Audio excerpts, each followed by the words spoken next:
খবর পড়ছি সুদীপ বসু। এখনকার বিশেষ বিশেষ খবর হলো, জম্মু কাশ্মীরের একাধিক স্থান লক্ষ্য করে পাকিস্তানের ক্ষেপণাস্ত্র হামলা ব্যর্থ করে দিয়েছে ভারত। পাক হামলার প্রেক্ষিতে উদ্ভূত পরিস্থিতির মধ্যে কেন্দ্রীয় স্বরাষ্ট্রমন্ত্রী অমিত শাহ সীমান্ত সুরক্ষা বাহিনী বিএসএফ এর শীর্ষ আধিকারিকদের সঙ্গে কথা বলেছেন। সীমান্তপার থেকে লাগাতার উস্কানির মধ্যে বিদেশমন্ত্রী ডক্টর এস জয়শঙ্কর মার্কিন বিদেশ সচিব মার্কো রুবিওর সঙ্গে টেলিফোনে কথা বলেছেন। তিনি ইতালির উপপ্রধানমন্ত্রী এবং ইউরোপীয় কমিশনের আধিকারিকদের সঙ্গে টেলিফোন বার্তায় উত্তেজনা বৃদ্ধির যে কোনো প্রয়াসের উপযুক্ত জবাব দেওয়ার কথা জানিয়েছেন।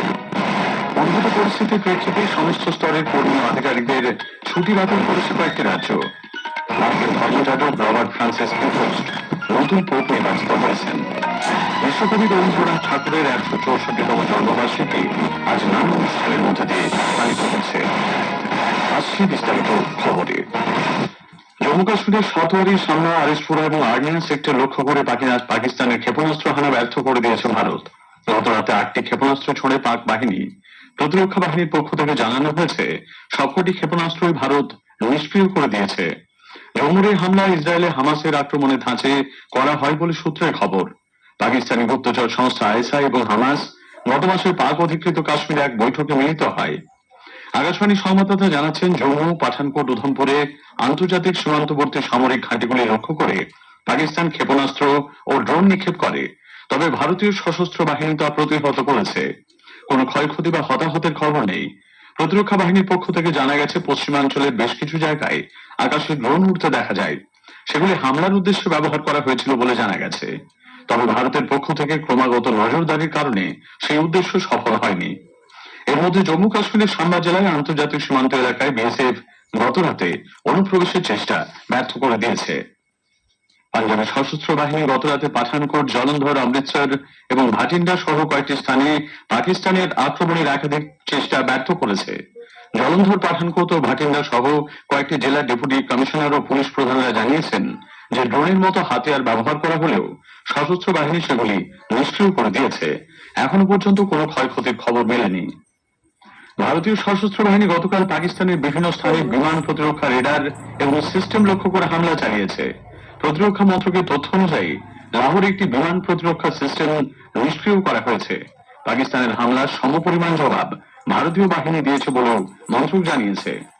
গতকালই পাকিস্তান উত্তর ও পশ্চিম ভারতের বিভিন্ন সামরিক কেন্দ্র লক্ষ্য করে হামলা চালায়। ড্রোন এবং ক্ষেপণাস্ত্র ব্যবহার করে আক্রমণের চেষ্টা করা হয়েছে অবন্তিপুরা, শ্রীনগর, জম্মু, পাঠানকোট, অমৃতসর, কাপুরথালা, জলন্ধর, লুধিয়ানা, আদমপুর, ভাটিন্ডা, চণ্ডীগড়, নাল, ফালোদি, উত্তরলাই এবং ভুজে। পাক হামলার প্রেক্ষিতে উদ্ভূত পরিস্থিতির মধ্যে কেন্দ্রীয় স্বরাষ্ট্রমন্ত্রী অমিত শাহ সীমান্ত সুরক্ষা বাহিনী বিএসএফ এর শীর্ষ আধিকারিকদের সঙ্গে কথা বলেছেন। তিনি বিমানবন্দরগুলির নিরাপত্তা নিয়ে কেন্দ্রীয় শিল্প নিরাপত্তা বাহিনী সিআইএসএফ এর মহানির্দেশকের সঙ্গেও আলোচনা করেছেন।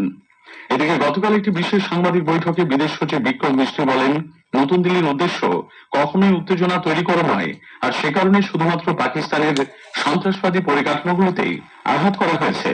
তিনি জোর দিয়ে বলেন, 22 এপ্রিলের পেহেলগাঁও হামলায় মূল উত্তেজনার কারণ এবং ভারত শুধুমাত্র এর যোগ্য জবাব দিচ্ছে। I think Pakistan's reputation as the epicenter of global terrorism is rooted in a number of instances where concrete evidence is available, not just to India, but to governments and authorities and agencies around the world. সেনাবাহিনীর তরফে colonel Sufia Qureshi বলেন, ভারতীয় সশস্ত্র বাহিনী গতকাল পাকিস্তানের বিভিন্ন স্থানে বিমান প্রতিরক্ষা রেডার এবং সিস্টেম লক্ষ্য করে হামলা চালিয়েছে। লাহোরের একটি বিমান প্রতিরক্ষা সিস্টেম নিষ্ক্রিয় করা হয়েছে বলেও তিনি জানান। इन हमलों को इंटीग्रेटेड काउंटर यूएएस ग्रिड और वायु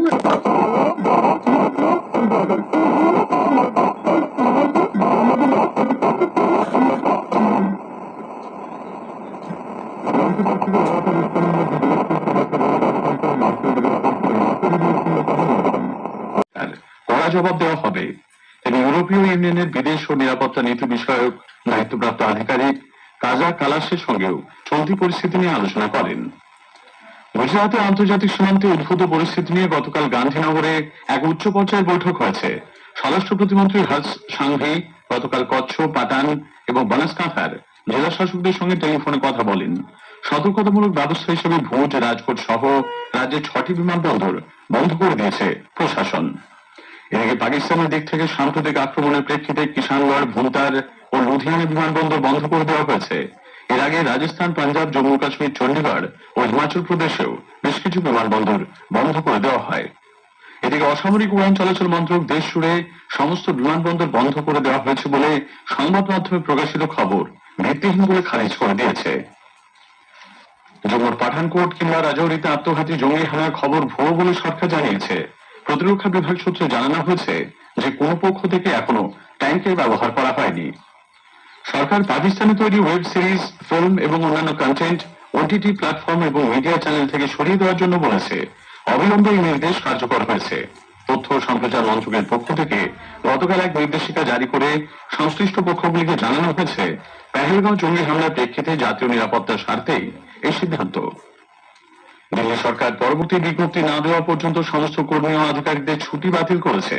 সরকারি এক নির্দেশিকায় বলা হয়েছে, বর্তমান পরিস্থিতির প্রেক্ষিতেই এই সিদ্ধান্ত। পাশাপাশি আপৎকালীন পরিস্থিতি মোকাবিলায় প্রস্তুতি সুনিশ্চিত করাও এর লক্ষ্য। পশ্চিমবঙ্গের সাম্প্রতিক পরিস্থিতিতে সরকারি কর্মীদের ছুটি বাতিল করা হয়েছে। খবর শুনছেন আকাশবাণী থেকে। আমাদের সংবাদ শোনা যাচ্ছে ইউটিউব চ্যানেল আকাশবাণী সংবাদ বাংলা, ফেসবুক, ইনস্টাগ্রাম আকাশবাণী সংবাদ কলকাতা এবং এক্স হ্যান্ডেল এআইআর নিউজ কলকাতাতে। মার্কিন ধর্মযাজক রবার্ট ফ্রান্সিস প্রিভোস্ট ক্যাথলিক চার্চের ইতিহাসে প্রথম আমেরিকান পন্টিফ হিসেবে নতুন পোপ নির্বাচিত হয়েছেন। তিনি পোপ লিও চতুর্দশ নাম গ্রহণ করবেন। শিকাগোতে জন্মগ্রহণ করা 69 বছর বয়সী প্রিভোস্ট অগাস্টিনিয়ান ধর্ম সংঘের সদস্য হিসেবে পেরুতে মানুষের সেবায় নিয়োজিত থেকেছেন। 2023 সালে পোপ ফ্রান্সিস তাকে ডিকোস্টারি ফর বিশপশিপ প্রিফেক্ট এবং পন্টিফিক্যাল কমিশন ফর ল্যাটিন আমেরিকার প্রেসিডেন্টের পদে নিয়োগ করেন। মার্কিন রাষ্ট্রপতি ডোনাল্ড ট্রাম্প ব্রিটেনের সঙ্গে একটি উল্লেখযোগ্য বাণিজ্য চুক্তির ঘোষণা করেছেন। তিনি এটিকে অনেকগুলির মধ্যে প্রথম বলে অভিহিত করেন। এই চুক্তিতে নির্বাচিত কিছু ব্রিটিশ গাড়ির ওপর আমদানি কর হার হ্রাস এবং ইস্পাত ও অ্যালুমিনিয়ামের শুল্কমুক্ত আমদানির মতো বিষয়গুলি রয়েছে। তবে ব্রিটেনের বেশিরভাগ পণ্যের ওপর আমেরিকা 10% শুল্ক বহাল রেখেছে। মাইক্রোসফটের প্রতিষ্ঠাতা বিল গেটস আগামী 20 বছরে তাঁর সম্পদের 99% দান করার পরিকল্পনার কথা ঘোষণা করেছেন। তিনি এই অর্থ গেটস ফাউন্ডেশনের জন্য দান করবেন। টাকার অঙ্কের পরিমাণ প্রায় 10,700 কোটি মার্কিন ডলার বলে অনুমান করা হচ্ছে। বাংলাদেশের মোহাম্মদ ইউনূসের নেতৃত্বাধীন অন্তর্বর্তী সরকার সশস্ত্র বাহিনীর কমিশনড অফিসারদের দেওয়া ম্যাজিস্ট্রেসি পাওয়ার বা বিশেষ ক্ষমতার মেয়াদ আরো 60 দিন বাড়িয়ে দিয়েছে। এ মাসের 14 তারিখ থেকে তা কার্যকর হবে। দেশ জুড়ে আইন শৃঙ্খলা পরিস্থিতি বজায় রাখার লক্ষ্যেই এই নির্দেশিকা বলে জানা গেছে। পেহেলগাঁওয়ে সন্ত্রাসবাদী হামলার পর দেশ জুড়ে সাম্প্রতিক উত্তেজনার আবহে বিশ্বকবি রবীন্দ্রনাথ ঠাকুরের 164তম জন্মবার্ষিকীতে আজ নানান অনুষ্ঠানে তাকে স্মরণ করা হচ্ছে।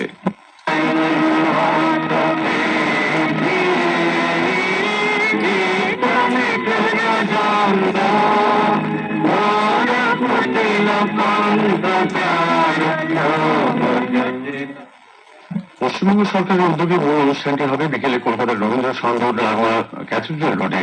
সেখানে উপস্থিত থাকবেন মুখ্যমন্ত্রী মমতা ব্যানার্জি। খেলো ইন্ডিয়া যুব গেমস 2025-এ মহারাষ্ট্র 55টি পদকের সঙ্গে মেডেল তালিকায় শীর্ষস্থান ধরে রেখেছে। তারা পেয়েছে 21টি স্বর্ণ এবং 18টি রৌপ্য পদক।